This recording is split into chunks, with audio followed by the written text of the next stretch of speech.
Dear students, welcome to this brief session on Module 1 of the textbook Writing for Academic and Professional Success.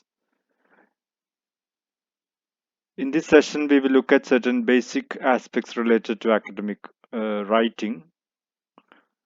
Before we go into the details of this session, we will have a look at the introduction, or what you say, the definition that we can give to this one.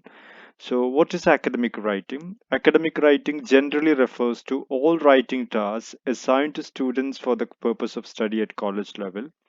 So, as students in the college, you have to undertake different type of assignments, written assignments, which are part of academic writing. Okay, you have to undertake projects, you have to prepare lab reports. Everything actually constitute what we generally call academic writing.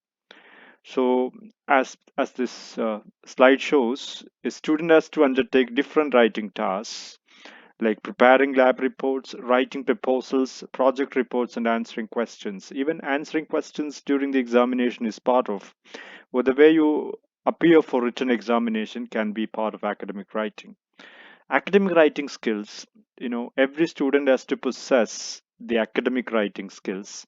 Every graduate is expected of acquiring certain skills related to academic skill because that makes him knowledgeable and also that makes him employable immediately after his degree course or a degree program.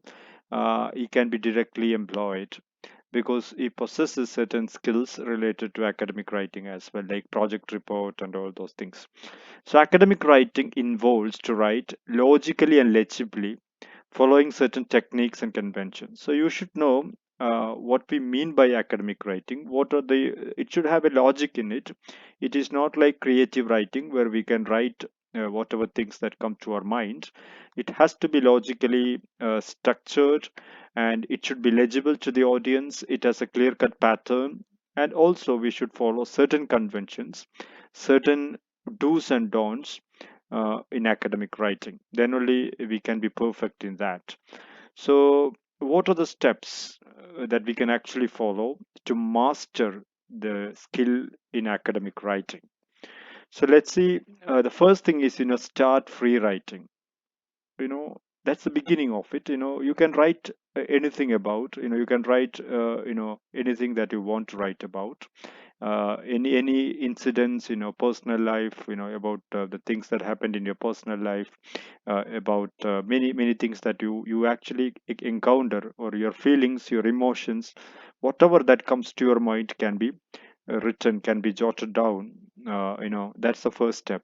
You need not start writing about a particular topic, but rather you can actually start writing about the things that you like. So that's the beginning, free writing. Then we move to the guided writing. And for that, you can also keep a journal, maybe a notebook or something, where you can write down the important things that you want to write about.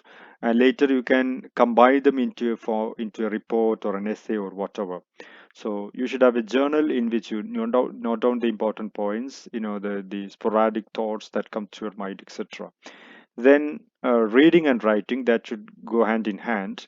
The more you read, the better would be your writing skill as well, because when you read, you improve your vocabulary, you improve your knowledge of the subject, and also you improve the awareness of the English structures, the sentence structures and all, so that your writing skill also becomes sharper. So it's very important that you become a voracious reader. At the same time, you also practice writing a lot. So reading and writing should go together. That's one of the important steps that we have to adopt in order to master academic writing. Then develop critical thinking. I told you that academic writing is actually a kind of objective writing. So we need to apply our critical mind, our personal emotions, our ideological inclinations, or our personal likes or dislikes should not be reflected on our writing. So we have to apply our critical bent of mind. We have to critically analyze, different aspects of it. We should be able to look at a problem from various sides. So that is important. So develop critical thinking and also research skills. So being a researcher, what does a researcher do? He deeply probes into certain things. He tries to understand the cause and effect relationship. He tries to understand the possible outcome of a particular thing. He forms logical hypothesis and he tries to prove it. So as a student, you have to do this research skill. Research skill is very important. It's not just doing PhD. Research doesn't mean that alone. For example, you would like to buy a vehicle, probably a car. So what you have to do is, you have to study different cars available on the market at your price range. What are the specifications? What are the options and features that you get from each brand, for each segment? So you make a lot of study about it. To even study about the financial aid, the loan, car loan facility available for a particular brand, and then you finally decide to go for a particular one. So that is also part of the research skill that we actually display there. So research doesn't mean formal research, means a deep inquiry into something. That is what we mean by research. So in academic writing, we also need research skills. Then learn the jargons and technical terms of your subject. So each subject will have its own special terms, parlance, jargons, technical terms. What is the registers? So for example, if you are a lawyer, you should be familiar with the legal register. If you are a doctor, you should be familiar with medical register. If you are a scientist working in the area of nuclear physics, you should be familiar with the terms and special words used in that area. Like that, or if you are a commerce student, you should be familiar with certain terms related to commerce and management, etc. So that is also important, being familiar with the terms, the specialized terms used in your area of specialization. So that's the thing. Now, what are the features of academic writing? See, when you decide to have an academic writing, it's important that you have a well defined purpose. For example, you write an essay on something. In the beginning itself, you say that in this paper I am going to examine. For example, you write about coronavirus, the possible causes of coronavirus. So what you write is, in this paper I am trying to examine the possible causes of corona the outbreak of coronavirus in China or what in the different parts of the world. So you define why, the purpose, that means why you are writing this, so that the readers get to know why you are writing this, so that they can expect a logical ordering of the ideas leading to the explanation of coronavirus outbreak. Then formality and seriousness in the use of language, that's also important. The language that we use should be very formal, should be very serious. We cannot use informal language, the SMS language, or slangs, etc. We have to use formal words, and the tone should be also serious. And there should be a systematic and logical ordering of ideas. Ideas cannot be written as you feel it. You have to order the ideas. One idea should lead to the next one, that should logically follow the next one. So there should be a logical sequencing of that. For example, you have got to discuss 5 different points. So those 5 different points should be included in 5 different paragraphs at least. Okay, so there should be a logical ordering of ideas, and there should be objectivity in the sense that your personal choices. For example, I am writing about the election in India. How far are they fair? How far are they transparent? That is my subject is political science, so I'm writing an assignment on that. So for example, I have an inclination for a particular party, or I have a dislike for a particular party. So my dislike or my like for a particular party shouldn't be reflected in my analysis of that particular thing. So that means, we should keep away from our personal emotions and feelings when we start writing an academic essay. Then use of authentic and reliable sources. So we should use only authentic sources. We cannot depend on the WhatsApp forward messages. We cannot depend on the messages that appear in Facebook and all. We have to use authentic sources, reliable information, maybe from Encyclopedia Britannica, Encyclopedia, or things like that, or authentic news sources, etc. So using the correct, authentic, reliable sources is also very important. Then finally, you should also include references. That means you prepare an essay about a particular thing. Let's say that the outbreak of corona, reasons for the outbreak of corona. So when you write a lot of things about it, for example, you write that it was actually invented by Chinese people. This is actually a bioweapon. You try to argue like that.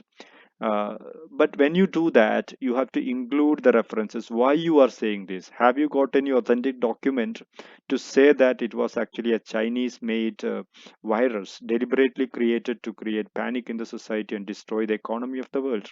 So if you make such an argument, you should have clear evidences, and at the end of your article, you should point out the kind of corroborating evidences, supporting evidences that you actually have got to prove your argument, to advance your argument. So that is important. The number of sources that we have used for preparing this article should also be mentioned. That is what we generally say, referencing. Okay, in WhatsApp message, do you find any reference? No, they simply write whatever they want.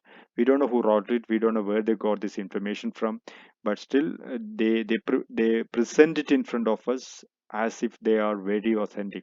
So we should not trust such sources. Okay, so these are the purposes, I mean, features of academic writing. Now, this is taken from your text. You have two type of things, where academic materials and non-academic materials. So books, university database. University will sometimes keep a database of the students who have completed degree, students, I mean, the PhD, the details of the PhD thesis, the articles published, etc. So those things can be referred. Peer-reviewed journals will be there. Journals, research journals, which will be peer reviewed. Peer reviewed means, suppose a person writes an article, a scientific article about the relationship between the banging of plates, steel plates, and the destruction of coronavirus. So when you prepare an article, seemingly a scientific article, do you think it can be it could be accepted by a journal, an authentic science journal? No, they won't accept it. They will send it to some scientist or some scholars, etc. And these people will review that, and only after that they will allow this to be published. We'll talk about that blind peer reviewing system. So that is what peer reviewed journals means. Then seminar or conference papers, that we can rely on. Thesis or dissertations, MPhil thesis, PhD thesis, or sometimes even standard PG dissertations can be used. Then research reports of some organizations, scientific laboratories, etc., can be used. So these are all academic materials. And when we talk about the non-academic material, we have newspapers, obviously, magazines, news websites, and online news feeds. Then radio, television, videos from YouTube or other video sharing sites, and most of the social media sites like Facebook or Twitter, whatever. These are all part of the non-academic materials. And now, the difference between academic and non-academic essays. So here are the major differences that we can find between an academic essay and a non-academic essay. See, academic essay means that usually contains, as we mentioned already, formal language. They don't use informal language. They will use formal language, and they will use words which is less frequently used in formal conversations. Okay, technical terms they might be using, they will be using legal registers related to that particular field. For example, legal registers, medical registers, engineering registers. That means the specialized language for each particular discipline, they will use that. But when we talk about the non-academic essays, they mostly use simple words, high frequency words, the common words that we usually come across, then phrases that we usually use in our daily conversation. Sometimes they will even use slangs. Slangs mean extremely, what to say, conventionally subjective, most frequently used words, informal words are called slangs. So they will use that one. Then in academic writing, you will find signal words to indicate organizational pattern. For example, we sometimes say because. So coronavirus is so destructive because. So when we say because, when we find this word because, we understand that what is going to say next is the causes of it, the reason for it. Um, when we compare Nipah virus and coronavirus, for example, I'm giving an example. Nipah virus has high mortality, uh, whereas, or on the other hand, coronavirus does not have such a high level mortality. So when we think about it, when you listen to the word "on the other hand," you immediately understand it. No, now I am going to speak about an opposite thing. Right? These are signal words. Means, for example, we say so.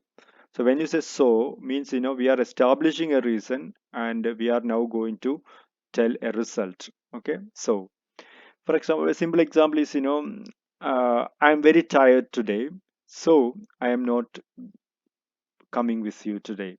I'm not coming to the party with you. About when you listen to the word so, you immediately understand that what I'm going to say next is actually the reason for it. So such signaling words will be found in academic essay, whereas you won't find it in non-academic essays. You use simple language suitable for larger audience. You won't use technical and formal vocabulary in non-academic work, whereas you would use it profusely in uh, academic one. Technical words will be used, formal vocabulary will be used, etc. Then, when we talk about academic writing, you find there will be a formal introduction to it. There will be a thesis statement. Thesis statement means, a statement that summarizes the argument. For example, the main point of that one. And then there will be body paragraphs which are very long. There will be long sentences. There will be examples, etc. Whereas, in non-academic writing, what you find is the short introduction, sometimes, very small paragraphs, etc. Then, in the academic writing, you would find elaborate explanations of central idea, maybe using same different sentences of the same idea. Maybe in a paragraph they will elaborate one small idea, whereas when we talk about the non-academic writing, you won't find such an elaboration of ideas. You won't find it in academic writing. They will use expert sources, but in non-academic writing, they won't use it. They may be using the quotes, quotations, and references from credible sources, whereas the non-academic writing, they will also include quotations, words said by great people, etc., but they would be mostly from non-academic sources. Then I told you referencing will be there. For example, if they have taken one particular idea from a person, they will mention that it was taken from that particular fellow. So they will be including ideas and opinions of others into their to prove their argument. For example, according to Gandhi, according to Ambedkar, they will quote great people, experts, to prove their argument. Whereas in non-academic writing, you won't find it. You may find that the writers are using their own personal stories, their own opinions, and no reference will be given. Okay. And in non-academic writing, you won't find the writer is saying, I think, or the writer is saying, as far as I'm concerned, or the writer is saying, in my view, this is the point. No, my view or I think does not have a room in academic writing. There is no personal I. You are writing it objectively. So either you have to write it in passive voice without using the subject I. For example, instead of saying, I am going to analyze this and I am going to analyze the causes of coronavirus, you can say that, the causes of coronavirus are being analyzed here, right? Whereas in non-academic writing, you will find, using the use of the first person pronoun I think, I am going to say, in my opinion, etc. Whereas in in academic writing, you would find the persons will be using not I, but they will use the term the writer or the researcher, etc. The researcher tries to investigate the problems of so and so. That is how they would say in academic writing. But in non-academic writing, they would say, I am going to investigate this problem. Then in academic writing they would be using tables, precise figures. Bibliography will be there. Bibliography, sometimes you might have come across at the end of a book, the list of books that you may find in the last pages of a standard book. What does it mean? Bibliography is actually the list of works from which the author has taken many ideas, or that those works have influenced the author, have helped the author in preparing this material. That is called the bibliography. Or sometimes works cited means, certain quotations have been included from certain books, and those works would be mentioned at the end. Or sometimes that's also known as end notes. Whereas you won't find tables and figures, exact, precise figures, etc. There won't be bibliography, there won't be works cited list in non-academic sources, and they may also use colloquial expressions as well. Then there will be clear conclusion when it comes to academic writing, but you won't find clear conclusion in the case of non-academic writing. Now, let me introduce another topic which is related to this academic writing: blind reviewing, blind peer reviewing, actually. See, you are preparing an article and you want to get it published. And for example, if you are working in the field of academics, if you are a professor or someone, your worth is actually calculated on the basis of number of publications you possess in standard journals, maybe the journals of international repute. For example, people who are considered for the Oscar award for science, for inventions and all, how do the people come to know about their new inventions? From their publications. They must have written scientific articles about their inventions in some leading journals. So suppose you prepare an article and you want to get it published in one of the journal, for example Oxford Journal of Science. You want to publish there, one journal from Tyler and Francis. You want to publish there one particular article that you have written. So what you do, you send that article to the publishers.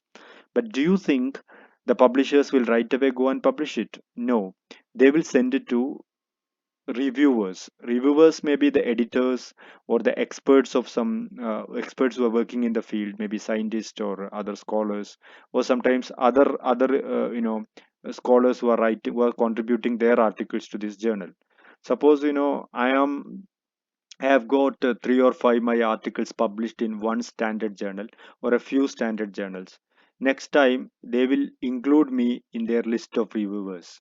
That means they will send me their article to me, and I will review them, and I will pass my comment to the uh, you know to the board that this article has got following problems, it cannot be published, or this idea has not been verified, many of these claims are really wrong, so this cannot be published, etc. So an article before it is being published will be sent to experts for blind reviewing. Blind reviewing means the person receiving this article for review will not know who actually wrote it, what are the personal details of this man, what are the academic credentials of this man. They will never know. For example, an Oxford professor has written an article and is sent to me. I will definitely think that, oh, this is written by uh, a person, a great person, so definitely this need not be reviewed because it is already correct. No need of this. So I will be misguided by that. So they will not disclose any information about the author of that particular article. That is what we call blind reviewing, right? So the reviewers will determine if the paper is worth publishing. Then another important term that we should be familiar is plagiarism. Plagiarism is the use of others' works or ideas as one's own by an academic writer. See, we usually read in newspapers and all that a person has copied his PhD thesis from somebody's works, or his research paper was a copied one. So, idea stealing, that is what we say. When we steal others' ideas or other sentences, others' words, and we pretend it as our own, then it is called plagiarism. So we have to avoid plagiarism of any kind. So some universities do have the system of reading it through plagiarism softwares, and they will try to do it. Okay. Then another term that you must be familiar with is honor code. So in some universities, especially in US, you find that a student, when he enrolls for a degree course or a PG program, has to sign in the honor code. So honor code means, he signs to the effect that, he will not engage in plagiaristic practices. That means, he won't copy from other sources. When we prepare a thesis or an assignment or something, you should not copy from others' ideas without acknowledging it. And the problem is that, you can take others' ideas, you can take other sentences, etc. But you should mention that, this was taken from that person. The credit should be given to that person who actually originally wrote it. Okay. We have persons, who put up Facebook post or WhatsApp status, etc. Pretending that, it actually belonged to them, but actually it's a plagiarism. When somebody wrote something, we should give credit to those people who have actually written that. So and also in honor code, a student has to sign in a document which says that, he should not indulge in plagiaristic practices. He will uphold academic integrity and high ethical standard, etc. So that is what honor code means. Then when we come to academic writers, they will be very suspicious of, they will be very doubtful about the sources that they have for information. They won't right away take information from WhatsApp message or from Facebook or something. They will understand, they will try to understand whether this work is of some authenticity, whether it is a verified document. Then they will filter it through the lens of objectivity before they take it. They'll be very much careful and very keen on choosing the source of information. They won't choose all the information that come along their way. They'll be very much what to say, cautious about choosing that one, because authenticity of the documents matters. The audios and videos they receive, everything has to be verified before it is to be included in an academic writing source.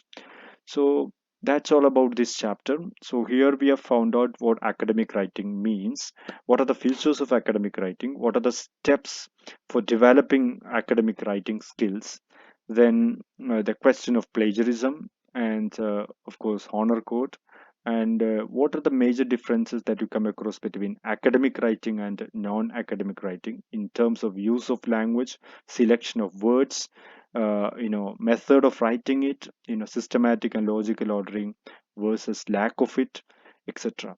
So that's all about it. Please go through the text also.